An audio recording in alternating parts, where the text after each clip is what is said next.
एक लड़का गुस्से की हालत में अपना घर छोड़कर आ गया। वो इतने गुस्से में था कि गलती से अपने अब्बू के जूते पहन लिए। सोचने लगा कि बस आज के बाद मैं घर कभी नहीं आऊंगा और तभी वापस लौटूंगा जब बहुत बड़ा आदमी बन जाऊंगा। जब एक मोटरसाइकिल नहीं दिलवा सकते थे तो फिर इंजीनियर बनाने के ख्वाब क्यों देखते हैं। आज मैं अब्बू का पर्स भी उठा लाया हूँ। मैं जानता हूँ कि इसमें पैसों के हिसाब किताब की पर्चियां होंगी। आखिर देखूं तो सही कि इसमें ऐसा क्या है जो वो उसे किसी को भी हाथ तक लगाने नहीं देते। जैसे ही मैं आम रोड से हटकर सड़क पर आया तो मुझे लगा कि मेरे पाँव में कुछ चुभ रहा है। मैंने जूता उतार कर देखा तो मेरे पाँव की एड़ी से थोड़ा सा खून निकल आया। जूते की शायद कोई कील निकल गई थी जिसकी वजह से ये हादसा पेश आया। दर्द तो बहुत हुआ और मुझे गुस्सा भी आया। मैं थोड़ा आगे गया तो मुझे पाँव में कुछ गीला सा महसूस होने लगा। सड़क पर पानी फैला हुआ था। मैंने अपना जूता उतार कर देखा तो जूते का तलवा फटा हुआ था। खैर जैसे तैसे करके मैं बस स्टैंड तक पहुंच गया। वहां जाकर बस का पूछा तो पता चला कि बस को आने में अभी 1 घंटा और लगेगा। मैंने सोचा तब तक मैं इस पर्स को जरा देख लेता हूँ कि आखिर कितनी दौलत हमसे अब्बू ने छुपा कर रखी हुई है। ये सोचकर मैं पास पड़े एक बेंच पर बैठ गया और जेब से पर्स निकालकर उसको देखने लगा। मैंने पर्स खोलकर देखा और उसमें से पहली पर्ची निकाली तो उस पर लिखा हुआ था लैपटॉप का कर्ज 40,000 रुपए और बाकी दूसरे कर्जों की लिस्ट थी। पर लैपटॉप तो अब्बू ने पिछले महीने मुझे ला कर दिया था। दूसरी पर्ची निकाली तो ये पर्ची उनके ऑफिस में होने वाले किसी शौक डे की थी। उस पर लिखा था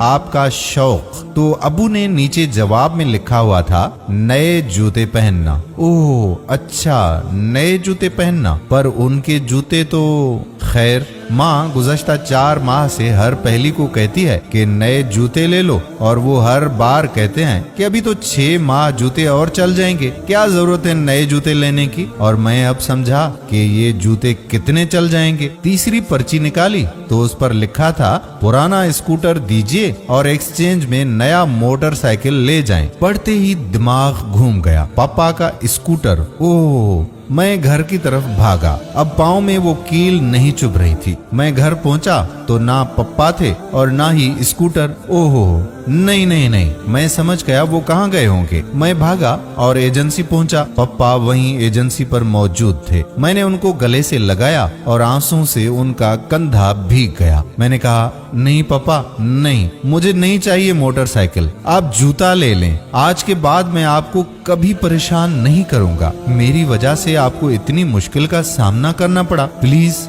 आप मुझे माफ कर दें अब्बू। उन्होंने मुझे समझाया, प्यार किया, अपने गले से लगाया और बोले बेटा कोई बात नहीं, तुम सबकी ख्वाहिशात पूरी करना मेरी जिम्मेदारी है। मैं बोला नहीं अब्बू, मैं आपको कुछ ज्यादा ही तंग करता हूँ और अपने बाप से माफी मांग ली। दोस्तों माँ वो नेमत है कि जो अपनी औलाद को दुख और तकलीफ से बचा कर रखती है, जबकि बाप वो क्रेडिट कार्ड है कि जिसके पास पैसे मौजूद ना भी हों तो वो अपने बच्चों की ख्वाहिशात पूरी करने के लिए कुछ भी कर गुजरने को तैयार रहता है। नाजरीन अपने वालदैन को कभी दुखी मत करें। माँ के कदमों तले जन्नत है तो बाप जन्नत का दरवाजा। बाप की नाराजगी में अल्लाह की नाराजगी है। अगर ये एक दफा दुनिया से चले जाए ना तो हमें इनकी कदर कीमत का एहसास होता है। इनको खोकर पता चलता है कि दुनिया में रहने की असल कीमत क्या है। इसलिए खुदारा अपने माँ बाप की जिंदगी में इज्जत और उनकी कदर करें, वगरना आपको सारी उम्र के लिए पछताना पड़ सकता है। अल्लाह से दुआ है कि अल्लाह ताला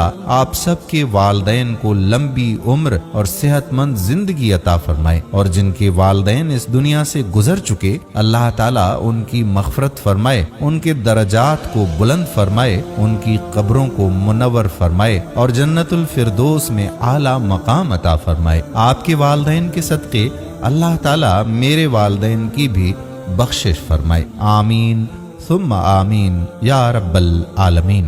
दोस्तों वीडियो पसंद आई हो तो अपने दोस्तों के साथ इस वीडियो को शेयर जरूर कीजिए। आज की वीडियो को आप कितने नंबर्स देना चाहते हैं? 1 से लेकर 10 तक कोई भी नंबर कमेंट्स में लिखिए। 10 मतलब बहुत ही पसंद, اور ایک مطلب کم پسند. کمنٹس ضرور کیجیے گا. دوستو آپ کو ہماری آج کی یہ ویڈیو کیسی لگی نیچے کامنٹ سیکشن میں ضرور بتائیے گا.